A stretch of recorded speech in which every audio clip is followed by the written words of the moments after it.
Hi, this is David Lee Goodman. I'm a real estate agent and property manager in Nashville, Tennessee, and today we're going to be going over 3 things to consider before you purchase a house with a basement for the purposes of house hacking. Okay, so what is a basement hack?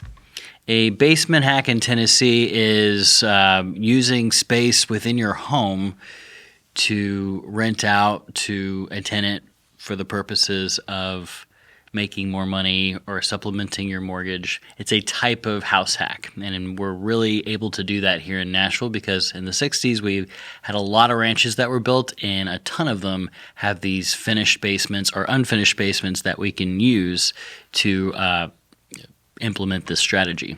These are the 3 things to consider before you purchase a house with a basement for the purpose of doing a basement hack. Number 1,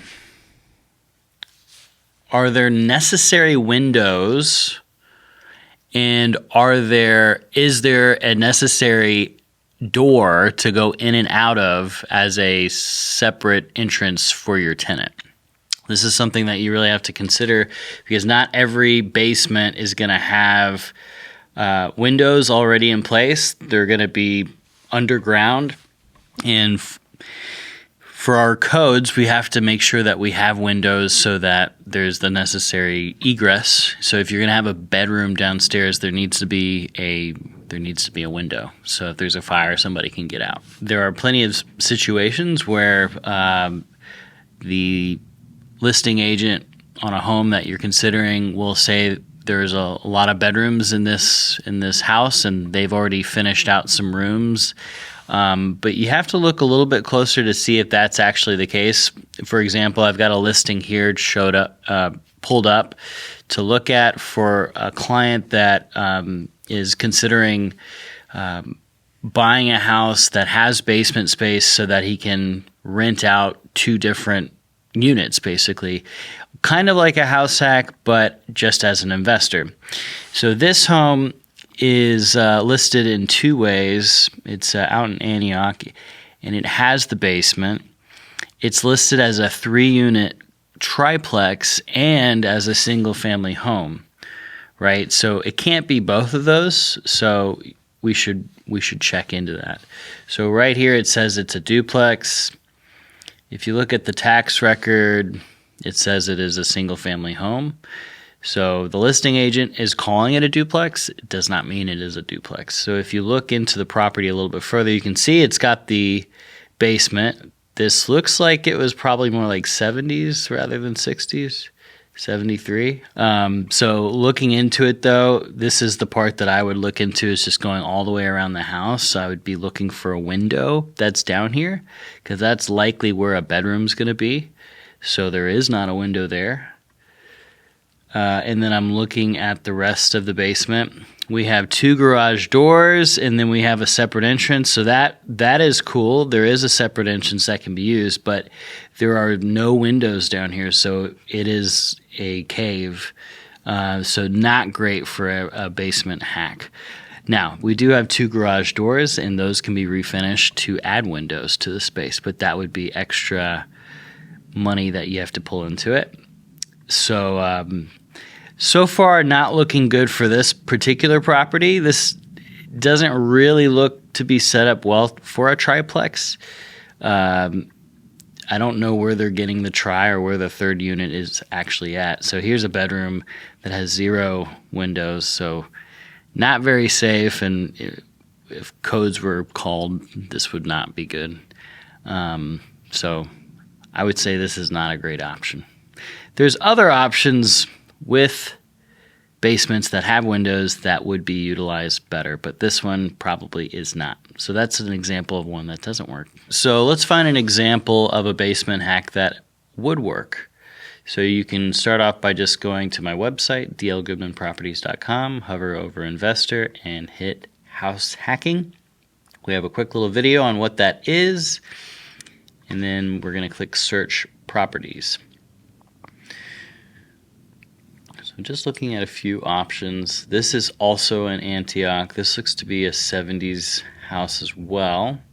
No window on the side again, but there it is in the back. So we do have 2 windows in the back, and a separate entrance here. So if we were to put a bedroom, it would need to be in that space of the house. And here's the basement. It's unfinished though, so some work would have to be done, but you could add a lot of value to this house by pulling permits and finishing the square footage on this house. So this would be an example of one that does work if you're willing to put in the extra time to fully finish out the house. Let's go back and find one that's turnkey.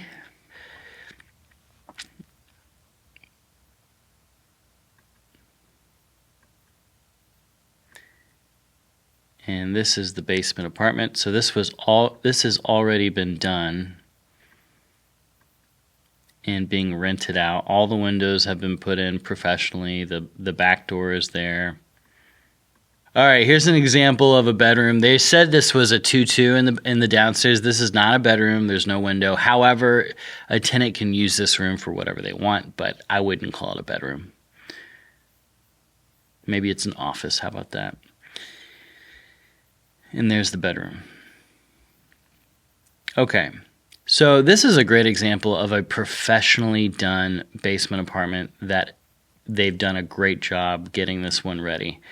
The number 2 thing you should consider when you're purchasing a house with a basement is, where is the water draining, right? So all of these 60s, 70s houses are built into hills, which means that water, when it rains, because it rains here, it's a moist climate, water has to go somewhere, and it could likely be going towards the house, which is not necessarily good, or it could be going around the house, which is better. So in the 60s, they didn't put in what are called sump pumps.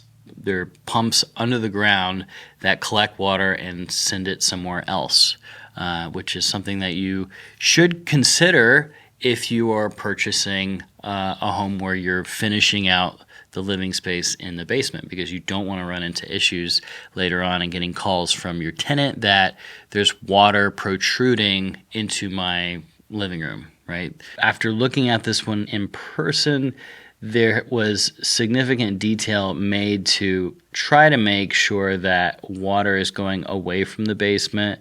Since this photo was taken, there have been drains that were cut into the concrete to make sure water was flowing away from this basement to this basement door. And you can't see this by the basement door, but there is a area where there is a sump pump draining there's an area, it's hard to explain, but it is not concrete there. It's dirt, because water pulls on concrete. So you don't want that area right by the door to be full of concrete. You can kind of see it here. So under this is earth, and under the earth is a sump pump, which is something that is needed in order to make sure that water does not get into your basement. And I also know in the back there's a sump pump as well. Take into consideration as well that most 1960s basement houses that we're going to be buying are not going to have these features already installed. It's something that you will have to consider down the line. You can do it immediately, or you can do it if the time comes and you have water issues. I have houses as rentals that don't have sump pumps, and water has never been an issue. I've had a house that I sold that water did become an issue with a really, really strong rain, and so you just have to kind of deal with that. Normally, though, basement apartments are on concrete slabs, and your flooring should be good. It should be, you don't want to have carpet in your basement. That should be number 2.5.